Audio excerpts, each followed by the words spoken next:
In this edition of the BCA Club School of the Month, we visit the men in Lucas Street, St. Philip, the Windward Cricket Club.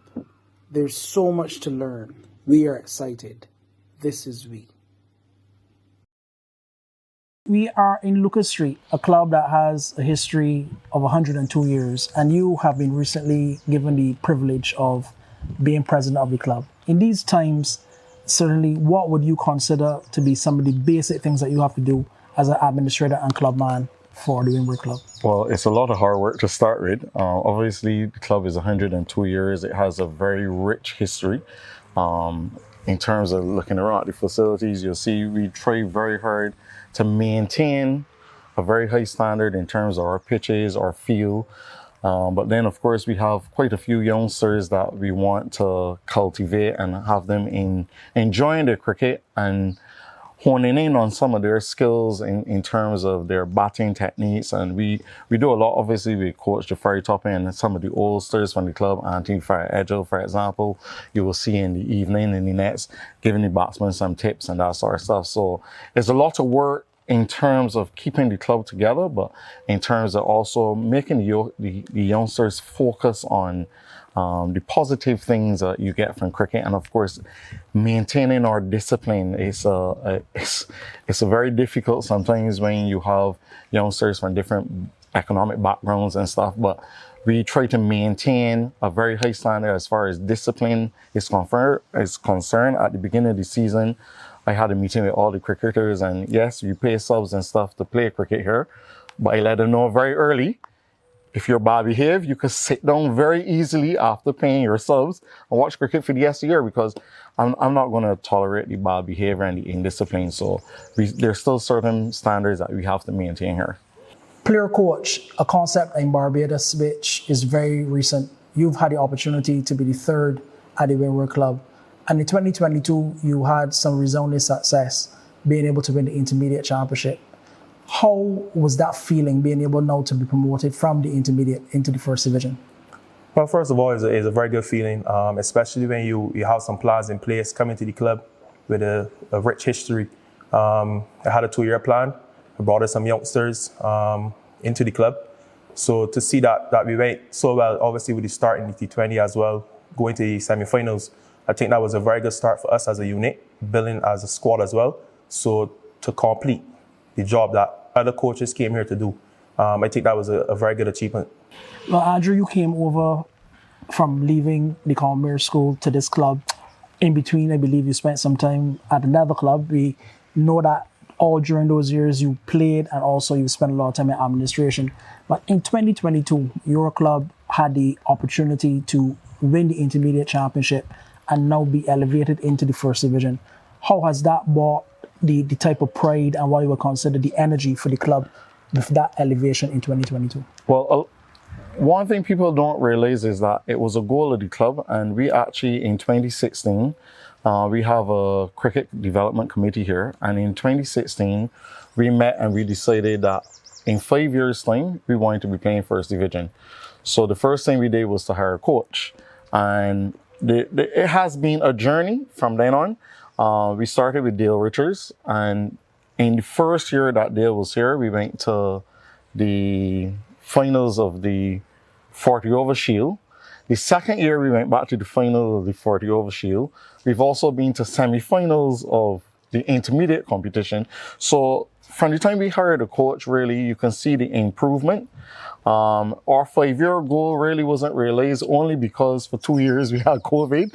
But under Coach Jafari Toppin this year, we managed to cross over the hurdle, that the little stumbling block we've had for the last couple of years, and now we're in first division. And it means a lot for the club. It means a lot for the older members. My phone does not start ringing, and even though you don't see a lot of the older members, they still call, they support, they send WhatsApp messages. Some of them that are still mobile will come and sit on the patio on Saturday afternoons and watch games. So yeah, it's been going well. It's been going well. Well, Jafari, this is the 2023 season. We started on April 15th with the T20 competition, and Windward won their first 2 games among the big boys, and that again is another achievement. We have a long season ahead. Yes. And you did something phenomenal on that first series of matches, an unbeaten 152, which is the highest individual score in the history of the T20 competition in Barbados. Firstly, from a personal standpoint, how did you feel being able to achieve that magnificent achievement? Well, again, brilliant feeling. You don't wake up in the morning and say you score 150 in a T20 game. So to do it and get the team over the line, that's the most important thing. I think that was a good achievement. Obviously, again, as we have some youngsters in the squad, it was good as coach as well, setting the example in the dressing room and then doing it on the field. Have some youngsters watching me in action as well. So that was a very good feeling. And recording those 2 victories, very important to start the season on a solid footing. What are your ambitions, not just for the T20 segment, but the 50 over and then the 3-day for the 2023 season? Well, for the white ball, I told the team it's a good feeling just to compete. When you go compete, play hard cricket, show the other guys in First Division and Elite that were there for a long time, that we're just not here as walkovers. As long as we get past those stages, because obviously you can't get the more in the white ball format. So it's about getting in some performances there, getting the feeling of the guys throughout. Then as the 3-day, we come into business. Again, 2-year plans. So the first year, yes, you want to win the competition, but we want to compete. I think top 4 finish for us is a plus, and then we move on to the next year. But this year falls the 2-year plan for the second division team, because we won in 1 year. So the second division team now is on to the second year of planning. So it's for them now to get the job done, cross the line. They're off to a very good start in the T20 with 3 wins. So it's very good. So it's just for them now to keep going on to the 2-day competition. So we could get across the line that we could have some 3 teams, because we have a lot of guys. We have about 77 members, playing members, and we only have about 40 or so registered so far. So it's good to get 3 teams. But so far, I think for me, the plus is I have about 4 or 5 youngsters out of the junior program that's playing second division cricket. And I think that's very good. They're playing amongst the men, 13, 14. That's very good to see. It shows that the junior program is building from strength to strength as well. So that's something we want to keep doing. Well, I'm going to say to you, Andrew, you spoke about discipline earlier, and I will move not from discipline, but the sacrifice that you have to make to be an administrator in these times with a club like Windward. How has it been for you, not just the phone calls, but the type of sacrifice that you've had to make this club the workable and the prestigious club that it is? Well, it's very hard. I'm literally here every single day right now. We do a lot here to run a club like this. You need financing, and of course, you see when you look around the club, there are the several boundary boards. We have quite a few advertisers who have come on board with us. Sagicor, our main sponsor, they do a lot every year. But we still have our own fundraising, and one of the major things that we do here is a dinner play that we put on every year. This year, the play is called She Who Laughs, and that runs the 4 weekends in June. But people will come and see the production but not realize that cast members have been working since February. Yeah. So we've been here putting in a lot of hours to make sure that we get it right so that it comes off in June. And basically, I'm here almost every day right now. Wow. Well, I know, Jafari, that you are suitably qualified as a coach. I want you to give me an idea of your qualification, and not only that, the experience you've had, and then at the end, let me know what your ambitions are in terms of being a coach within Barbados and maybe beyond these shores. Well, I'm an ECB level 2. I did that course when I went the Lord Gavron scholarship from the BCA as well. I did a bit of coaching over there with Lancashire girls and boys. That was the platform to start. And then I came over to Bailey's. Everybody knows Bailey's in terms of the Herman Griffith. Had about 4 years there. Knockout once in the semi-finals and then won 3 back-to-back titles.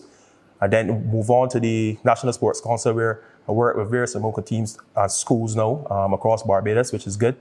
So right now, for me personally, is about taking small steps. And last year was the first small step I took in regards to coaching means. So from here now is about probably trying to get into a junior national team coaching, and then probably just keep going step by step. It's amazing that you said that. I want to know from you, having been promoted, the 5-year plan, now we're going into the goals of the club now that you're among the big league in inverted commas. What do you wish to achieve in 2023 and even beyond this year? Well, again, this year we have another goal. Our goal now is to get our second division promoted to intermediate so that we can have 3 teams here. We already have the first division who hopefully will do well, and maybe in a year or 2 we get promoted to elite. But then we also want to have an intermediate team and then the second division team, because the amount of people that we have here practicing on evenings, we can easily have 3 teams here at Windward right now. Well, my final question to you, being a young president, knowing the rich history of the club, having the support systems and resources and the hard work that you have to do, what does Andrew Lifcott want to achieve for this club, Windward, going forward? Well, it's all about creating a legacy of your own. I mean, basically, the blueprint has been there for years. I mean, a club don't get to 102 years by just perhaps or by chance. We have a very strong system here in terms of even down to simple things that people take for granted, like an annual general meeting. We have a committee of management that will meet every month to run the affairs of the club, make decisions on in terms of finances, so we spend financing and that sort of stuff. So it's a lot of work, really, but you have to put the effort in if you want to get results out. And then obviously we want to develop the youngsters that we have. We have quite a few under 25 persons here playing in our second division side. We still have the oldsters who want to play, like you got Winston Chase at 76 still playing the cricket. Yes. But yeah, there are a lot of youngsters, and the only way they will develop is by playing. So we've integrated some of our juniors into the senior cricket as well. So you will come here and you will see like a Matt Sims at 14 years, a Rio Armstrong at 14 still playing. We have a Kobe Critchlow who plays with the Barbados on the 15 side, all coming out of the junior program and stuff from here. So it's been going pretty well, but yes, you have to put in the work. Well, I want to say it's indeed been a pleasure coming today to the Windward Club and speaking with you, Andrew. And I want to wish not just you, but all those who are part of the trust going forward for Windward all the very best in 2023. Thank you very much, Stephen. Well, I want to say it's indeed been a pleasure coming to Windward and having a conversation, Jafari, with you. And we are hoping not just at the club, but yourself on a personal level continue to develop. Thank you very much. Thank you, Stephen.